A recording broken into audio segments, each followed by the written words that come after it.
ಅಂದರೆ ಏನು ಗೊತ್ತಾ, ನೀವು ಯಾವುದೇ ರೀತಿಯ ಕೆಲಸ ಮಾಡದೇ ಇರಲಿ, ನಿಮಗೋಸ್ಕರ ಯಾರಾದರೂ ಕೆಲಸ ಮಾಡ್ತಾ ಇರುತ್ತಾರೆ, ಅದನ್ನೇ ಬಿಸ್ನೆಸ್ ಅನ್ನೋದು. ಮತ್ತು ಮುಂದೆ ಬರಬೇಕಂದ್ರೆ ಸಣ್ಣ ಪುಟ್ಟ ಕೆಲಸ ಮಾಡೋದ್ರಿಂದ ಲೈಫ್ ಮುಂದೆ ಬರೋದಿಲ್ಲ, ಇದ್ದಲ್ಲೇ ಇರುತ್ತದೆ. ನೀವು ಯಾವಾಗ ಬಿಸ್ನೆಸ್ ಮಾಡಲು ಮುಂದೆ ಬರ್ತೀರೋ ಅವಾಗ ಮಾತ್ರ ನಿಮ್ಮ ಲೈಫ್ ಚೇಂಜ್ ಆಗಲು ಪ್ರಯತ್ನ ಪಡುತ್ತದೆ.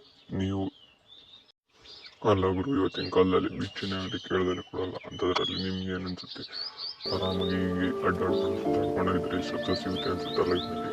ಹುಡುಗರು ಲೈಫ್ನಲ್ಲಿ ಸಕ್ಸಸ್ ಸಿಗಬೇಕಂದ್ರೆ ನೀವು ಅವ್ರ ಮಾತನ್ನು ಕೇಳೋದು ಬಿಟ್ಟು ನೀವು ನಿಮ್ಮ ಮೇಲೆ, ನಿಮ್ಮ ಗೋಲ್ ಮೇಲೆ ಫೋಕಸ್ನ ಮಾಡೋದು ಮೊದಲು ಕಲೀರಿ. ಮುಂದೆ ಬರಬೇಕು ಅಂದರೆ ಅವ್ರ ಜೊತೆ ಸೇರೋದನ್ನ ಮೊದಲು ಬಿಡಿ. ಯಾಕೆ ಅಂದರೆ ಇವರು ಎಲ್ಲರೂ ನಿಮ್ಮನ್ನು ಹಾಳು ಮಾಡೋದಕ್ಕೆ ನೋಡ್ತಾರೆ. ನೀವು ಒಬ್ಬರೇ ಇದ್ದಷ್ಟು ನೀವು ನಿಮ್ಮ ಗುರಿಯ ಕಡೆಗೆ ತಲುಪ್ತೀರಾ. ಸಕ್ಸಸ್ ಅಂದರೆ ಏನು ಗೊತ್ತಾ, ಮೊದಲು ತಿಳ್ಕೊಳ್ಳಿ. ಸಕ್ಸಸ್ ಅಂದರೆ ಸತತ ಪ್ರಯತ್ನ ಮಾಡಿದರೆ ಮಾತ್ರ ಸಕ್ಸಸ್ ಸಿಗೋದು. ಅದಕ್ಕೆ ಸಕ್ಸಸ್ ಅಂತ ಹೇಳ್ಬೇಕಂದ್ರೆ ಮೊದಲು ನೀವು ಸತತ ಪ್ರಯತ್ನ ಇರಬೇಕು. ಅದನ್ನು ಮಾಡೋದು ಬಿಟ್ಟು ನನಗೆ ಇವತ್ತು ಸಿಗುತ್ತೆ, ನಾಳೆ ಒಳ್ಳೆ ಟೈಮ್ ಬರುತ್ತೆ, ಒಳ್ಳೆ ಕಾಲ ಬರುತ್ತೆ ಅಂತ ಅಂದ್ಕೊಂಡು ಕಾತ್ಕೊಂಡು ಕೂತ್ಕೊಂಡ್ರೆ ನಿಮ್ಗೆ ಯಾವುದೇ ಟೈಮು ಬರೋಲ್ಲ, ಯಾವುದೇ ಕಾಲನೂ ಬರೋಲ್ಲ. ನೀವು ಪ್ರಯತ್ನ ಪಟ್ಟರೆ ಮಾತ್ರ ಲೈಫ್ನಲ್ಲಿ ಸಕ್ಸಸ್ ಆಗಕ್ಕೆ ಸಾಧ್ಯ. ಅಂದ್ಕೊಂಡು ಥರ ಸಿಂಪಲ್ ಆಗಿ ಇರೋದಿಲ್ಲ. ಇವತ್ತು ಈ ಥರ ಸಿಂಪಲ್ ಆಗಿರ್ಬೋದು, ನಾಳೆ ರಿಸ್ಕ್ ಬಂದಾಗ ನೀವು ಏನು ಮಾಡೋದಕ್ಕಾಗದೇ ಇರುತ್ತೆ.